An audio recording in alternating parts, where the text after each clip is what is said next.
இந்த படத்துல நீங்க இளைய தளபதி அவரோட ஒர்க் பண்ணிருக்கீங்க. அண்ட் நீங்க அவரை பத்தி சொல்லுங்க சார். ஏன்னா அவர் சொல்லும் போது எங்க எல்லாருக்குமே ரொம்ப சந்தோஷமா இருந்தது. அவர் ஏற்கனவே சொன்னாரு, நீ முதல்வன் அந்த அது கூட நீங்க what is the reason that it didn't happen? அது நான் சொல்ல வந்த பாயிண்ட் ஏற்கனவே ஒருத்தர் சொல்லிட்டாரு.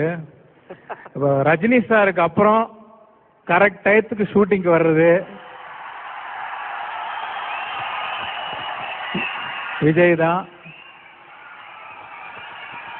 அவர் ரஜினி சார் மாதிரியே கோஆபரேஷன் ஆகட்டும், டிசிப்ளின் ஆகட்டும், எல்லாமே விஜய் கிட்ட இருக்கு. அப்புறம் எல்லா சீன்ஸையும் முத நாளே வாங்கிட்டு போய் ஹோம்ஒர்க் பண்ணிட்டு தான் வருவார். ஸ்பாட்டில் வரும்போது எதுக்குமே டைம் வேஸ்ட் ஆகாது. உடனே நம்ம என்ன நினைக்கிறோமோ அந்த சீனுக்கு என்ன வேணுமோ டக்குன்னு கொடுத்துருவாரு. இந்த படத்தில் ரொம்ப டிஃப்ரெண்ட்டாக பர்ஃபார்ம் பண்ணியிருக்காரு. அலட்டிக்காமல் நடிச்சிருக்காரு.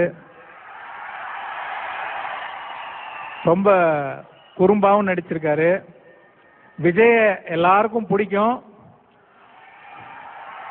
இந்த படத்துக்கு அப்புறம் யாராவது பிடிக்காதவங்க இருந்தா கூட அவங்களுக்கும் விஜய் பிடிக்கும். அந்த படத்துக்கு அப்புறம்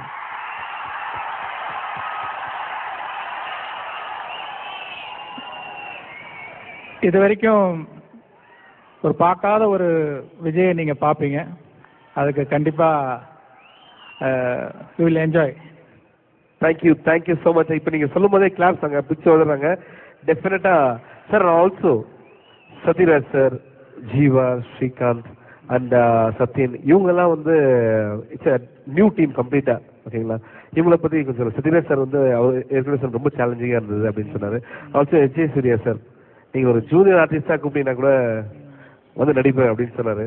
ஸோ இது அப்பார்ட் ஃப்ரம் ஆல் திஸ் கேரக்டர்லாம் பார்த்தீங்கன்னா lots of love and affection இருக்க மாதிரி தெரியுது இவங்கெல்லாம் சொல்லும் போது. ஸோ சத்யராஜ் சாரை பற்றி இப்போ சத்யராஜ் சார் 2 படம் போய் கேட்டேன். சிவாஜி கேட்டேன், நடிக்க மாட்டேன்ட்டாரு.